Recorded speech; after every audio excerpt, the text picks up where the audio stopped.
Assalamualaikum Mas Bro, kejumpa lagi dengan saya masih seputar dengan perabot dan elektronik rumah tangga yang saya ketahui.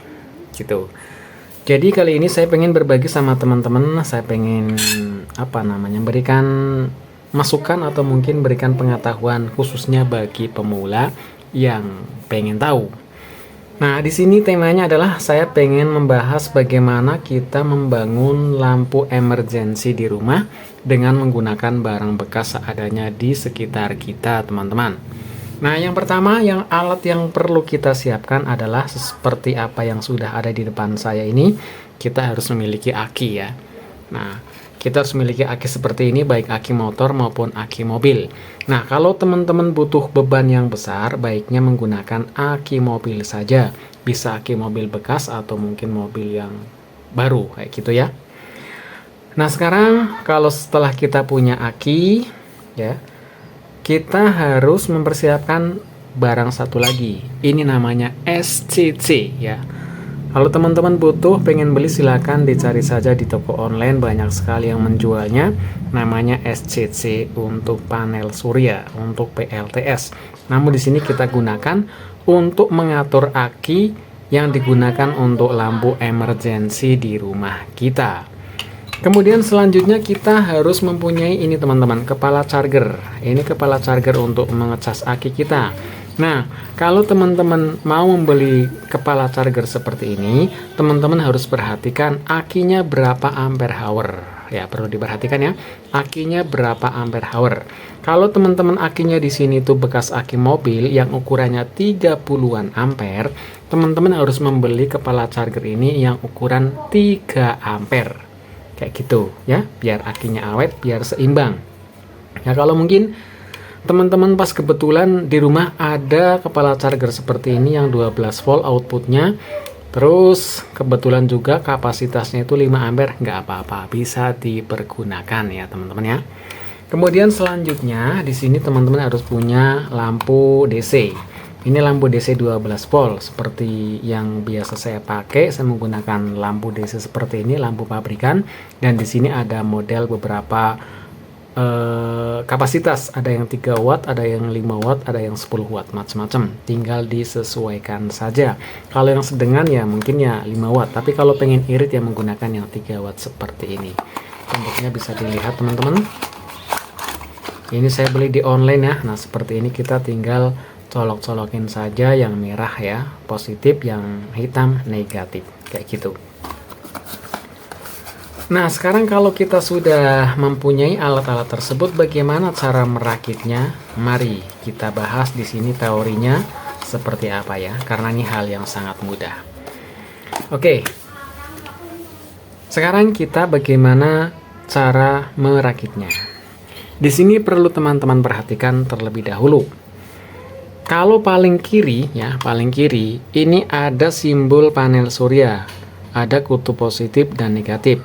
Nah, ini harus teman-teman sambungkan ke kepala charger ini ya, kepala charger ini. Ini juga harus diperhatikan yang positif mana, yang negatif mana, jangan sampai terbalik. Kalau terbalik nanti akan error. Selanjutnya di tengah-tengah sini ini sudah ada simbol gambar aki. Teman-teman tinggal perhatikan saja. Kalau yang positif kita sambungkan ke positif aki yang kabel merah, kemudian yang negatif kita sambungkan ke negatif yang kabel hitam, kayak gitu. Selanjutnya di sini kita lihat di bagian paling kanan ini adalah konektor beban. Jadi di sini ada simbol lampu ya, teman-teman perhatikan di sini. Ada simbol lampu dan juga ada simbol kabel positif serta negatifnya.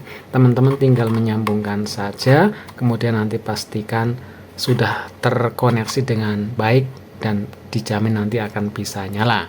Nah, namun sebelum dikonekkan ke aki ya teman-teman ya, sebelum dikonekkan ke aki, kepala charger ini jangan dicolokin ke PLN teman-teman, nanti bisa error ya. Oke, setelah kita sambungkan tadi ya, teman-teman bisa bayangkan ya, karena ini hal yang sangat mudah, sudah ada petunjuknya, kita tinggal ngikutin saja kabelnya, jangan sampai terbolak-balik, pasti akan aman dan pasti akan berhasil. Sekarang tinggal penyetingan SCC ini teman-teman. Kalau SCC teman-teman ini mempergunakan aki basah, teman-teman harus disetting di B3. Di sini kan ada 3 pilihan, B1, B2, dan B3. Kalau B3 khusus untuk aki basah. Kalau aki kering, teman-teman bisa menggunakan B2 ya, kayak gitu. Nah, kemudian bagaimana cara menyalakan lampu? Ini yang juga perlu kita pahami. Kalau teman-teman dipergunakan hanya untuk lampu emergency saat PLN mati atau PLN ada gangguan, teman-teman settingannya beban itu manual saja, jangan otomatis. Kalau otomatis nanti ya apa ya teman-teman ya, nanti pada saat siang hari misalkan PLN off ya, nanti lampu akan nyala, beban akan nyala, kan sia-sia energinya terbuang ya, energi yang tersimpan di dalam aki nanti terbuang. Nah, baiknya teman-teman menggunakan settingan beban ini adalah manual saja. Jadi saat lampu mati, PLN ada gangguan, teman-teman tinggal pencet yang ini. Pencetan tombol yang paling kanan ini untuk mengatur beban ya, beban manual. Jadi kalau kita pencet dia nyala, kalau kita pencet lagi dia mati, seperti itu ya. Atau mungkin kalau teman-teman masih bingung bisa searching di YouTube, banyak sekali teman-teman senior yang sudah mempraktekkan bagaimana cara men-setting SCC, kayak gitu teman-teman. Nah, sampai di sini apakah sudah paham? Saya kira sudah paham ya teman-teman ya, karena ini hal yang sangat mudah dan kayaknya tidak usah pusing sebab semuanya sudah ada kodenya masing-masing. Nah, kalau teman-teman pengen tahu berapa sih harganya SCC ini? SCC ini masing-masing harganya teman-teman.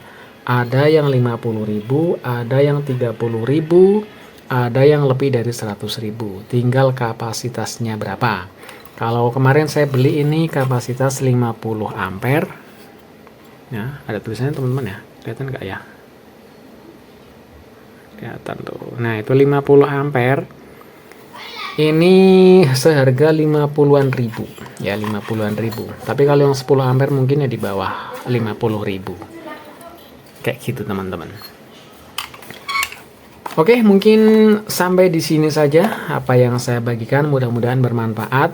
Dan jika teman-teman ada yang bingung bisa komentar, bisa bertanya-tanya di kolom komentar. Terima kasih sudah mengikuti, sampai ketemu lagi.